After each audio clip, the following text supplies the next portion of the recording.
예, 방금 보신 이 장면은 해마다 되풀이되는 공립유치원 추첨 장면입니다.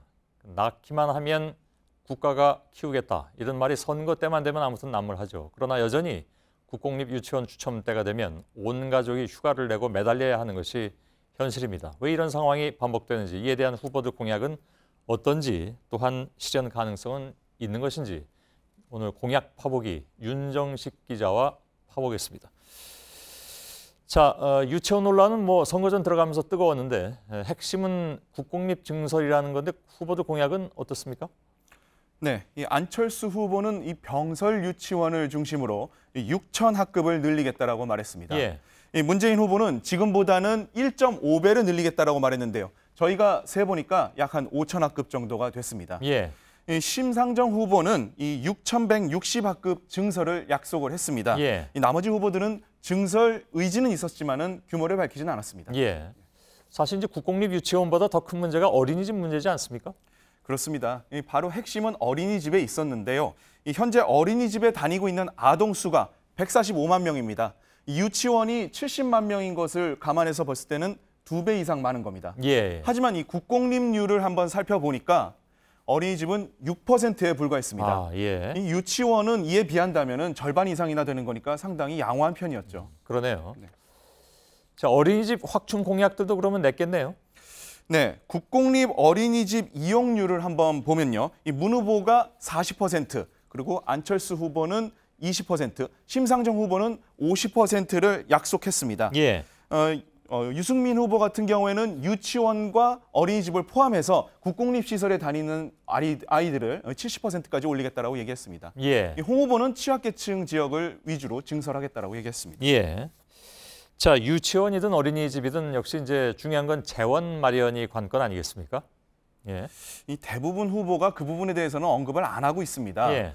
이 막연히 초등학교에 남는 교실을 사용한다라고 하는 이 병설 유치원의 경우에는 예산은 크게 들어가지 않을 것으로 추정은 됩니다. 예. 하지만 그래도 교사를 추가적으로 고용해야 되고 그에 대한 임금, 그리고 또 연금도 있죠.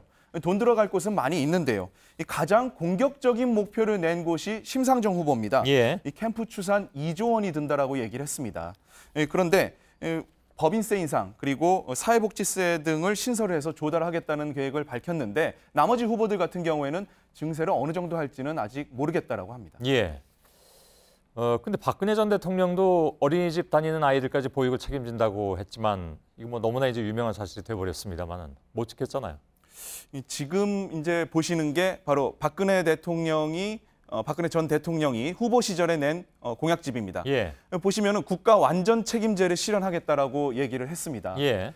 하지만 이 돈, 즉 누리과정 예산을 중앙정부가 되냐, 지방의 교육청이 되냐를 놓고 다투다가 결국 해마다 보육대란 직전까지 갔습니다. 정권 내내 시끄러웠습니다. 그렇습니다. 예. 현재 유치원은 교육부, 또 어린이집은 복지부 관할인데 이걸 통합하지 않고 모든 책임을 교육청에 떠넘기면서 사달이 벌어진 겁니다. 예. 결국 이 문제를 해결하지 않고서는 새 정부가 들어서도 똑같은 혼란이 되풀이될 수밖에 없는데요. 이 안 후보와 심 후보만이 만 3에서 5세 과정을 무상교육화하면서 교육부 관할로 일원화시키겠다라고 말했습니다. 예. 나머지 후보들은 공약이 없는 상태입니다. 예. 확충하든 통합을 하든 다 좋은데 근본적으로 이제 양육 주체인 부모가 지금 너무 여유가 없다는 게 현실 아니겠습니까? 사실 보육 정책의 경우에는 이 노동 정책과 궤를 같이 해야지만이 성공할 수 있다는 게 전문가들의 그렇죠. 공통적인 의견입니다. 그 부분에 대해서 유승민 후보 같은 경우에는 기존 1년인 육아휴직을 3년으로 늘리겠다라고 얘기를 했고 칼퇴근법을 제정하겠다라고 약속했습니다. 심상정 후보 같은 경우에도 육아휴직을 3개월씩 부부가 나눠 쓰도록 강제해서 엄마 독박 육아를 해소하겠다라고 약속했고요. 예. 문재인 후보도 초등학교 2학년까지 아이를 둔 부모를 대상으로 임금 삭감 없는 유연근무제를 도입하는 공약을 냈습니다. 이게 실현만 된다면 정말 좋을 것 같습니다. 예, 알겠습니다. 여기까지 진행을 하죠. 윤정식 기자였습니다.